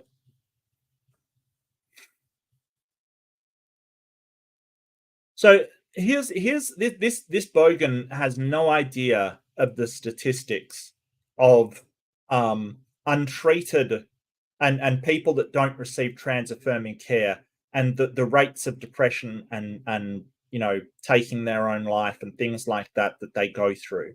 They go through a lot. And sort of, so they're messing them up. Do you have any evidence to suggest that? Or is that just your hatred and bigotry making statements that your ass can't cash? This is not a conspiracy. Quickly on the screen, you're going to see on the stats. Just before 1946, less than 1% of the world, or America particularly, were part of the LGBTQ. Bullshit. That is total horse crap. You see, alphabet soup community. Look what happened in the last few years, because the LGBTQ community is multiplying by double every single generation. That's not a conspiracy. And that's the reason. You just quickly look. Do you realize that back in like Greek days, homosexuality was perfectly normal? Like they didn't even see it as something wrong, and a large percentage of the population was. Could that have anything to do with that 1946? Could that have anything to do with being gay was illegal? Could that have anything to do with it at all? Maybe. You think? You think? Do you think that maybe skewed the numbers a little? Tried using that grey matter for 1 second? Just the baby boomers comprise 2.6% of the LGBTQ community. Wow. God, this echo chamber is just incredible, isn't it? X is 4.2% of the LGBT community. Millennials are 10.5% of the LGBT community. But catch the next one. Gen Z are 20.8%. Wow. So the 20.8%, it does include things like bisexual people who feel attraction for both sexes. Right? They're not just gay. They're gay and they're straight at the same time. It includes people that are asexual, right? People that don't find sexual attraction towards anybody. Like this whole idea that, it has to be wrong and bad and all these things. No. And this is this kind of thing, it seems to be lowering as the stigma is taken, or getting more as the stigma is taken away. That's not rocket science. It's not. And I do notice that Captain Meathead here is not actually citing where he's getting this from. Where's the citation, sir? Where are you actually getting this from? And it may be absolutely true. I don't care. Why would I care? I don't understand why I would care. Of the LGBT community. Every single generation, every single day, every single generation, they're not just multiplying, they're doubling. So it went from 2.6 baby boomers to 4.2 with Gen X. Wow. God, I don't know much more of this I can take, to be honest with you. I'm trying, but this audience, wow. He does have a very nice set, though. Have you noticed that? Someone's funding this guy. Someone is absolutely, because he doesn't look. His channel isn't even that big. His channel is like 8K, which isn't huge. But he's got it went from nice 4.2 Gen X to 10.5% with millennials. It went from 10.5% with millennials to 20.8% with Gen Z. According to his stats, everybody in this room is going to be gay by 2050. No, that's not what statistics says. That's not what anything says.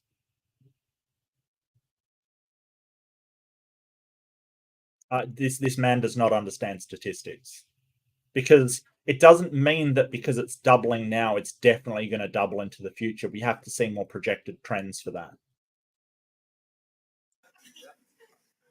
But the devil is on an aggressive journey to manipulate your children, to take hold of the identity and the sexual urges and passion of your children. The devil is on an aggressive journey to manipulate and coerce your kid.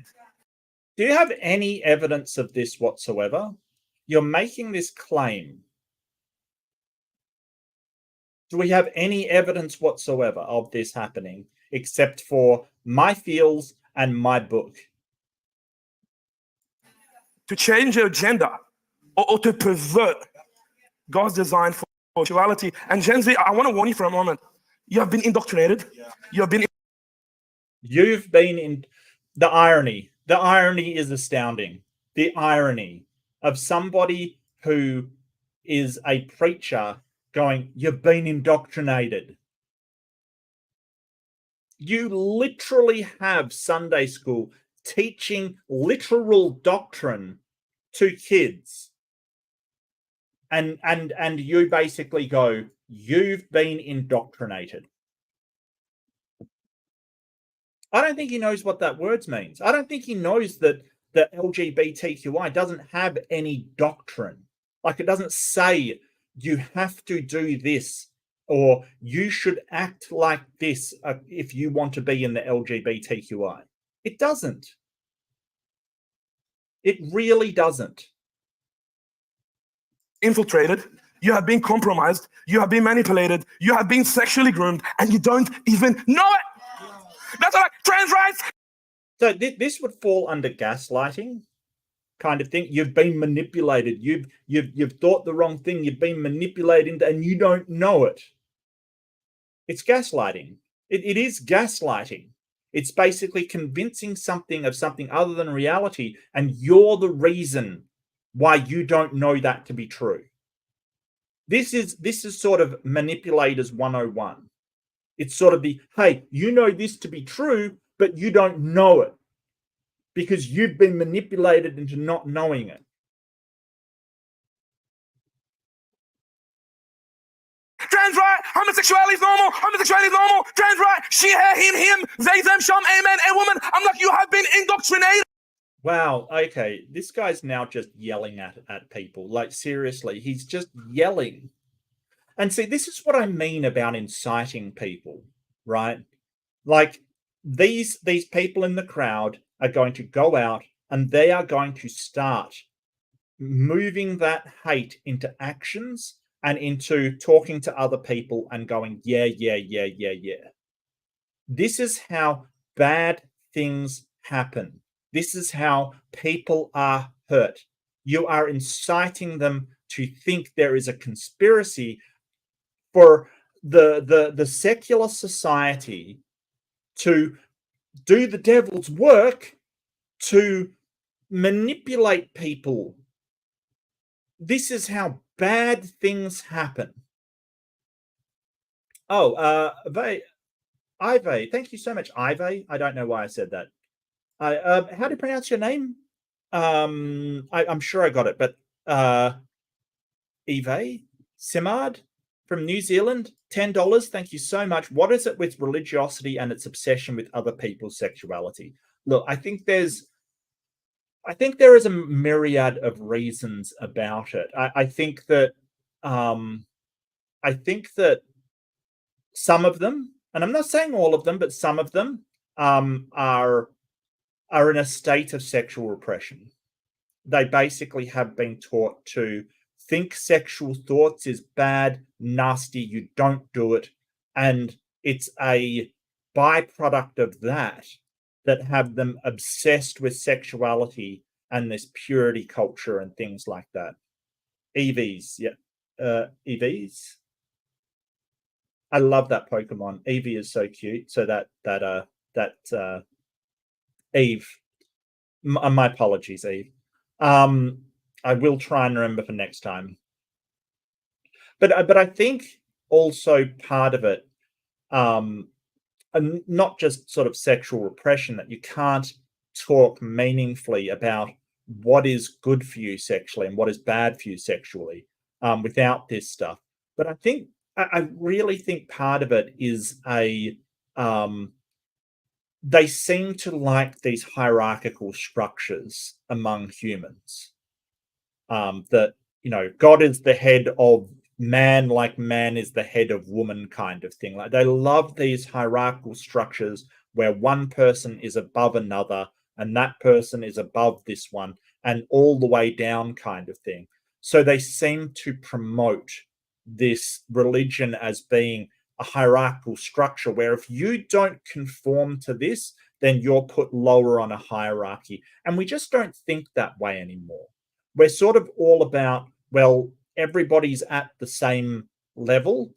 Obviously, there are sort of determining things in society which make people higher or lower. Like if you break laws or you do certain things, you're going to be, sort of lower on the hierarchy of society. But generally, there should be a base level at which all rights, you don't have a hierarchy of rights. You don't say, hey, this person has a right to freedom of speech and that person doesn't. But religiosity and religious doctrine makes people not think that way. They think that there is a chosen people that are allowed to talk about God, but you over there, you're atheist. Why don't you shut up and go home?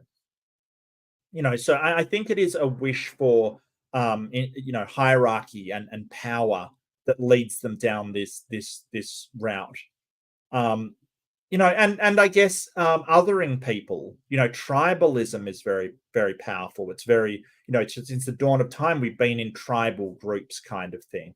And it's easy to say, hey, those people aren't doing what I like. They're not part of this society anymore. Which I always have to keep in mind as an atheist, that I'm not lumping all Christians into one thing. I'm not saying, oh, well, those Christians, they're just going around and forcing their Bible on other people and stuff like that. I may think that religion is harmful for society, and I do say so. But if somebody isn't harming somebody from it, they do have the right to believe what they believe, just as I have the right to believe what I believe. I don't go, well, atheists have the right to believe what I believe, but because you're religious, you don't. I don't think that works, but they love to do that. They love to do it. I mean, some of them, most of them are fine. There's people like this. They, yeah. Oh, hello, Kamikaze. So good to see you. You're in the right place, Kamikaze. This is a nosedive into obliteration. Like, seriously, what an ordeal. And you don't even know it. Yeah, and that's the gaslighting. There is this statement that I'm saying is true. It's not in accordance with what you understand to be reality, but that's you don't even know that it's true. We get that all the time. You believe in God, but you're suppressing it in your unrighteousness. We get that all the time. You have been sexually groomed and you don't even know it. What is wrong with this man? What is wrong with this man? You're not even aware of it. And this is the gay revolution, and this is the sex revolution. Today, I want to show you from the scripture. No. The sexual like, I wish these people would start talking in front of crowds when they actually understood what stuff is. Yeah, okay, the gay revolution. You don't like gays, I get it. But the sexual revolution was about all kinds of things, not just the gays. Articulate that the whole critical queer theory. This is everything you have learned at school. It comes from this ideological framework. It was written during the sex revolution in the 1940s, 1950s, and that is actually what's happening. You are the sex experiment of this ideological framework. Gen Z, you are the test dog for the perversion of this sexual experiment. Gen Z, you are the test rat. You are the test dog. They are testing it on you. You are the test dog. I've got a feeling there's not many Gen Zers in his audience. You know what I mean? Like, he's talking to maybe one person who's been dragged in by their parents. Like, I feel like there's not many Gen Zers.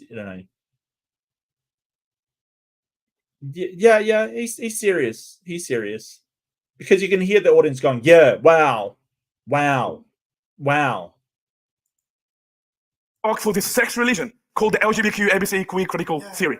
You are the test dog, and you are the test rat.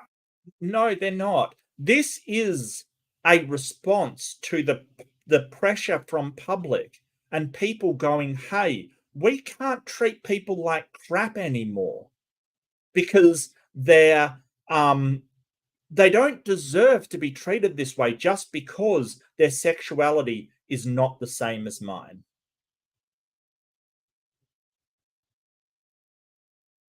This came from the people uprising, not a book.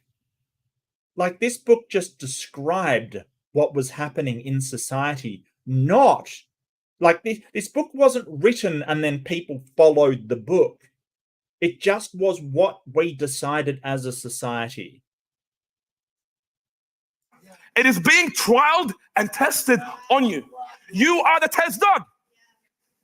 And you don't even know it. You're not even aware of it. And that's a question. Are you born this way? Or did you become this way? You're born that way. There's a lot of studies to say you're born that way. That basically is the thing. And I mean, you then have to go ahead and explain the gay penguins and the gay lions and the gay dolphins and the ones that have sex with the same sex that they do. Like, explain that away. How were they indoctrinated exactly? How were the dolphins indoctrinated into gayness exactly?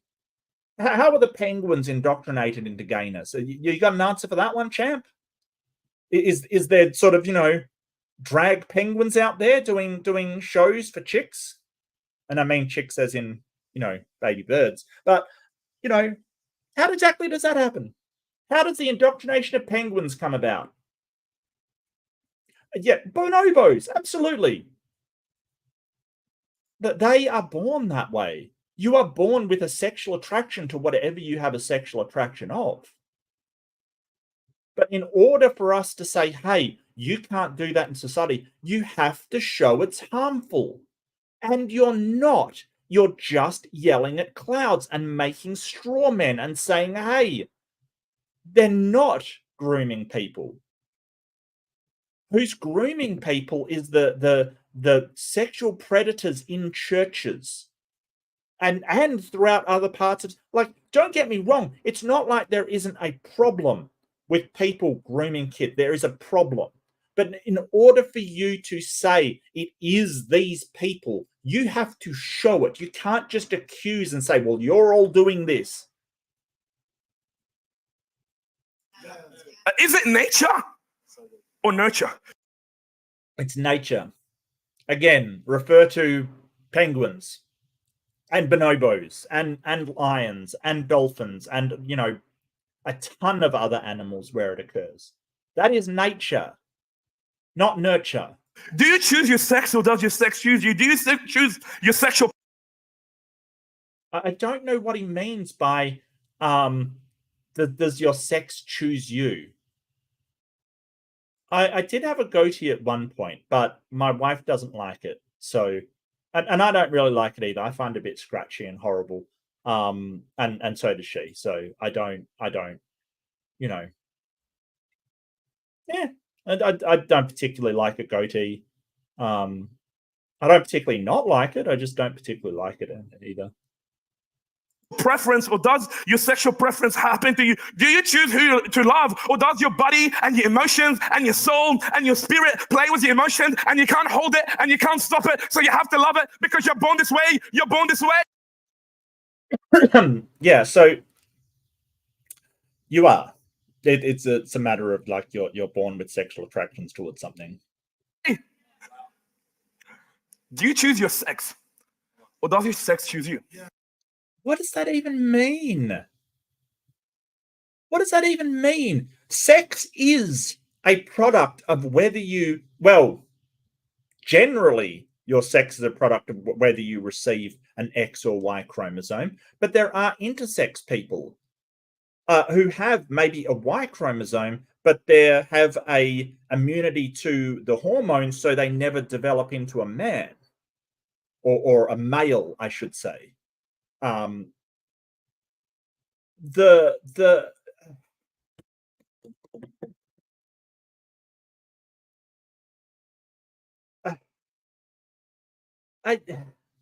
This is bewildering. This is bewildering. Like, you're not even speaking with any kind of coherence on the subjects you are discussing. Like, you understand that sex is a product of the expression of a chromosome, correct? Like, maybe he doesn't know that. Maybe he's not educated in the fundamentals of biology. And how is that going to choose you? Like, it's not like the chromosome has a choice, like, oh, well, I'm going to be this. It just, oh boy. Oh boy.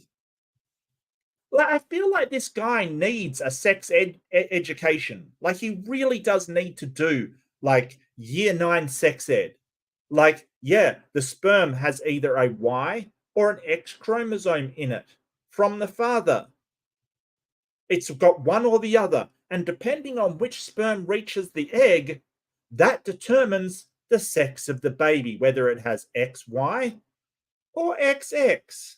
But sometimes that doesn't express as the chromosomes, and then you get intersex people because biology is messy. What then? What do the intersex people do? Wow. Now I sound like his audience. Maybe that's what his audience said. Wow, this guy doesn't understand biology. Wow.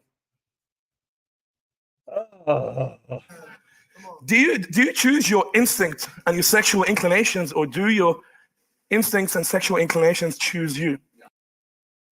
That makes no sense. No, yeah. Like, this is the thing. He's trying to use this really cool way of talking. Like, do they choose you? Nobody's choosing you. Like, you're basically asking whether you choose your sexual inclinations or whether your sexual inclinations are part of your genetic makeup from birth and the way your neurology develops. And it seems to be the latter. It seems to be that if you're born gay, then you're born gay. That's what our studies tell us. That's what the science tells us. Through the study of neurology and the study of psychology and psychiatry, and you do realize this hasn't, we have an entire medical field that can study this, and they say you're wrong. But yeah, exactly. No, Boba Sweat, that is an excellent example. Do you choose your shoe size or does your shoe size choose you? It's a dumb statement. It's wow. It's not even coherent. Do you choose who to love, or does the person that you love just rock up because of the chemical reaction that happens in your body, your mind, and your soul, and you can't control it, and you can't stop it because you're born this way, because you can't stop it. It's like, I can't stop it. Oh, really? Are you born this way, or has culture, politicians, and Hollywood manipulated you? No, you're born that way. That's what happens. I don't know what he's talking about. Yeah, this is Bogan love right here. This is what we have, Bogan logic. Yeah, absolutely. I got to do a Bogan logic emoji. I have to now. To think that you are born this way, this is really important. Are you actually born this way? Or have you been manipulated? And Come on, yeah. Give us the hate we need. We need this hate. We need to look down on someone. Yeah. This Christian love. I love this Christian love. I hate gay people. Oh, grow up. Like, seriously. Like, get into this century at some point. Infiltrated to think that you are something that you're not. Because historically speaking, whatever you're going through, it never existed before in the last 100 years. You think gay people never existed before in the last 100 years? He just actually said that. 2 people. I'd be embarrassed if I thought it. You think that non-binary people, asexual people, trans, they haven't existed in the last 100 years? Wow.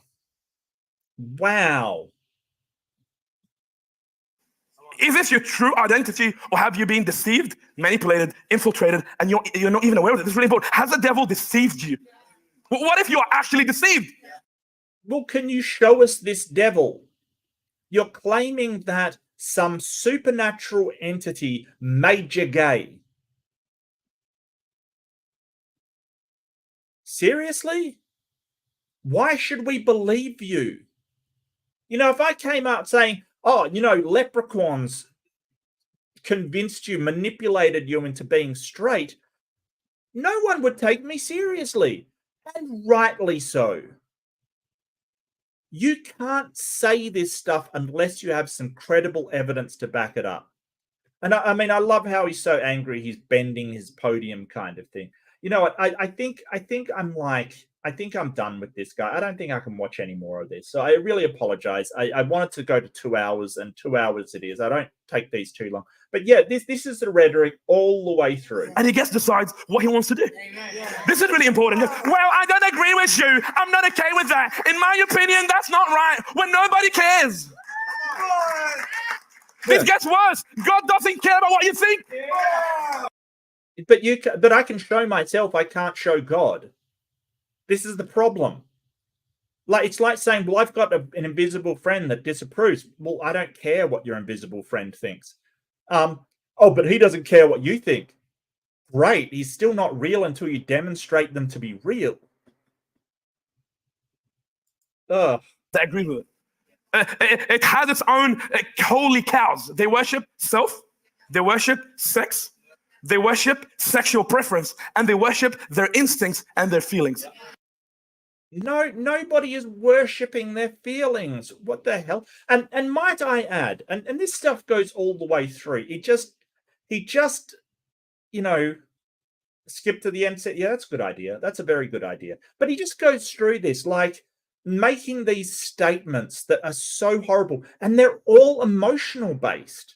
They're all, hey, you're part of a purity thing, and these people are making you impure. Get mad about that. It's all emotional based. Whereas we're going to science and studies and the philosophies of social contract and how societies work and how societies don't work. This guy's going to his feels about his book and going, oh, well, they worship their feelings. Really? Really? Because only one of us is citing things over on this side, and it's not you. It's, yeah. See how he ends. Okay, let's see him sum up. Verse. What about that chapter? It's a bit intense. You know, we are progressive. We have moved beyond the Bible. So let's get this one. This is too much truth. We love grace. Everybody. Oh my God, he ripped up the Bible. And his crowd's okay with it. He ripped up the Bible. He ripped a page out of the Bible. He loves grace. So bigot, no. Transphobe, homophobe, sexphobe, sexism, abusive. God is too judgmental. And before you know it, you don't have a Bible. And you're like, oh my, some of you are like, oh my God, he ripped up a Bible. Get him. Get him, everybody. I can't believe you're getting rid of the page of the Bible. I'm like, wait. How many people, Christian and church, are doing that? If you don't like it, you should get rid of it. And that's the problem, is that the reason you have the Bible is because someone called William Tyndale in the 1500s got burnt at a stake by the Catholic Church for choosing to translate the Bible for you to read it. The reason you have a Bible is because the people of God, the disciples went before you. The disciples got tortured, murdered, burnt, beheaded, crucified, boiled for you to know the truth, for you to preach the truth. William Tyndale got strangled and then got burnt by the Catholic Church for choosing to translate the Bible for every single person to see it. Jesus died on the cross and got crucified for you to have the Bible, and you're playing with the truth. And that's why here in Echo Church, we are not ashamed of the gospel, and we will never, ever, ever be ashamed of the gospel. I'm saying here in Echo Church, we are not ashamed of the gospel. Yeah. His wife is Nolene. She does things as well. She does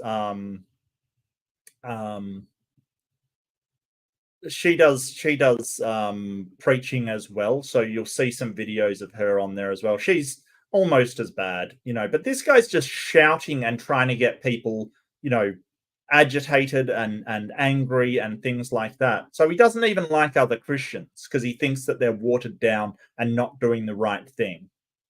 But look at him shouting and the people are getting all riled up. It's like he said nothing that is in any way substantive. Like he hasn't backed it up. So this is the guy saying that the left worship their feelings as he absolutely gets into a frenzy of feelings, right?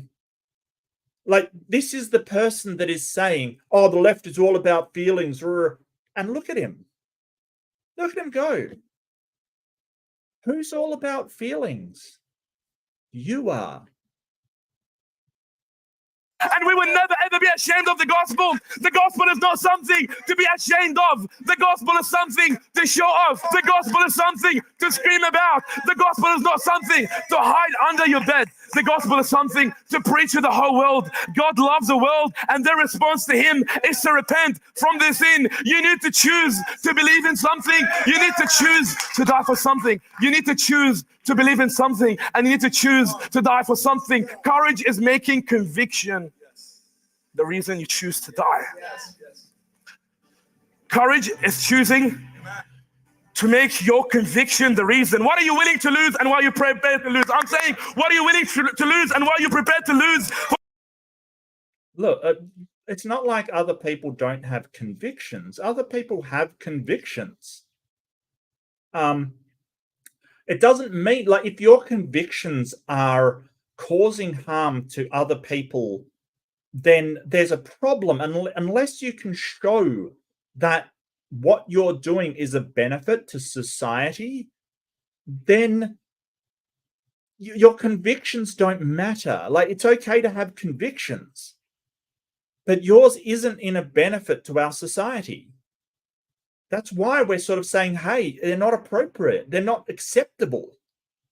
Because just because it doesn't matter how much you believe it, you've got to show the rest of society that's actually of benefit and not just victimizing a whole bunch of people because you feel like your book says a thing. For the sake of the gospel, for the sake of the kingdom of God, what are you willing to lose? Because you're going to lose something. I'm telling you, in an anti-truth culture, truth will be suppressed. Truth will be oppressed. And you will come under the fire. It's only a matter of time before churches like ours and me come under the fire. But the fire is coming your way. And you've got to make the decision now. Are you ashamed of the gospel? And I'll leave you, yeah. And so I want to point this out. He is literally running an echo chamber. Literally. Yeah, this is Sydney, human girl. This is in Sydney, which is sort of the gay capital of Australia. And I love that it's the gay capital. It's one of the most redeeming things about the place, to be honest with you.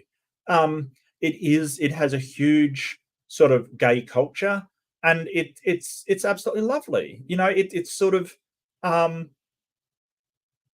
you know, people go there to see the sort of, you know, gay Mardi Gras and the you know, sort of drag shows and stuff. You know, it's I've been to a drag show here in Perth. It's not what you think it is. It was fun and exciting. It was a really good stage performance. Like, it was actually pretty damn good. And it wasn't sexualized, and it wasn't any of these things that you think. They don't understand what it is that they're talking about. They don't. You know, he doesn't even know the difference between a sexual identity and a you know, ideology. He doesn't understand the difference. He doesn't understand the difference between hormone replacement therapy and chemical castration. He doesn't understand the difference, which is horrifying, because he is talking as an authority to people who believe he is speaking with the authority of a god. That is horrifying. Because what has he actually done to show that these things are being done? He hasn't. There's very stringent rules around working with children in Australia. You have to get police clearance. You have to do these certain things to get it. And he's accusing a whole bunch of people of something. And I might add, ignoring the very real harms done by other evangelical churches in this country and around the world. Let's be honest. So yeah, I'm not impressed. I'm very unimpressed. Well, thank you for staying with me till the end. You know what? I think, and I wanna do this. I think, yeah. So I never keep track of my memberships, my readerships. So I'm gonna gift some out now. I think that's my last ones for the month, but screw it. Let's do it. Memberships. Readerships going out. Kiss My Duck. Gonna go for it. Peter got a hit. Michael N. J&M Cannon. And Bob. Thank you so much, everybody. Yeah, I can't watch anymore because really it is just Bogan yells at crowd. Like, really, that's it. Absolutely. And you know, I don't know what I'll do for Bogan logic, but I've got to have an emoji as Bogan logic. That's too good. That's too good. I don't remember who said that, but whoever you are, thank you. That's so good. I don't remember who said Bogan logic, but I appreciate it. I 100% appreciate it. Sabracadabro. Of course it was Sabracadabro. Who else could it be? Yeah, that is Bogan logic. You know, chemical castration and hormone replacement therapy, same thing. Bogan logic. Yeah, yeah, yeah. You know, someone in drag and a sexual act, same thing. Bogan logic. Absolutely. Absolutely. Yeah, so I can't watch any more of that absolute idiot, but don't forget he is in an echo chamber and he does love just shouting stuff at his audience, just shouting incoherently. Absolutely terrible. But I hope you have a fantastic day. What's coming up for me? Well, I do have the debate coming up on tomorrow night Eastern time. So that's Friday night or Saturday morning for real time people. I will be over on Embers the next night to finish off part 2 of that debate, excuse me, with Hitch and Stephen Fry. So it's the MP Widdicombe and Fry speaking next. So I will be over at Embers. I'll give you a link to Embers thing live in 44 hours. That sounds about right. That sounds about right. There we go. Don't forget my banner. Yeah, no, I won't. I've got an outro now, and it's not perfect. It goes for a bit long. I've got to do something else. But thank you for reminding me, Kamikaze. I really appreciate it. Actually, I used to use Streamlab like these banners, but I ran out of room for the people that have memberships. So I had to do something else. So I didn't exit with a banner that scrolls. It's a bit long, so I apologize. But it does allow me to sort of clean everything up, find somebody to redirect to and things like that. So if you hang in there, you'll definitely be redirected. It goes for a few minutes because the amount of members I've got is incredible. And honestly, I appreciate every single one. You guys are amazing.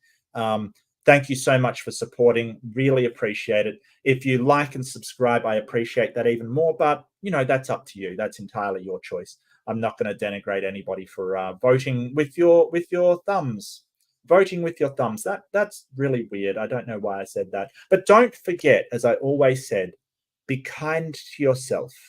You don't have to say, hey, I'm perfect. Nobody's perfect, but be kind to yourself. You know, and don't rip yourself up for who you are because some idiot with a book says so. It's okay. As long as you're not hurting anybody, that's okay. But be kind to yourself. We all make mistakes. Be kind to each other. You know, if somebody is causing harm, speak out. If they're not, it's okay. You know, your book doesn't have to denigrate people for who they are and what they're doing. We'll get through this. It's okay. You know, and we've got through it already. The sort of sexual revolution is kind of over. We don't denigrate people for being who they are or enjoying what they enjoy sexually. As long as it's not hurting anybody else and it's between consenting adults, it's okay. But love you all. Take care. And have a good day or night or wherever you are, whatever you're doing. Have a good one. Bye-bye.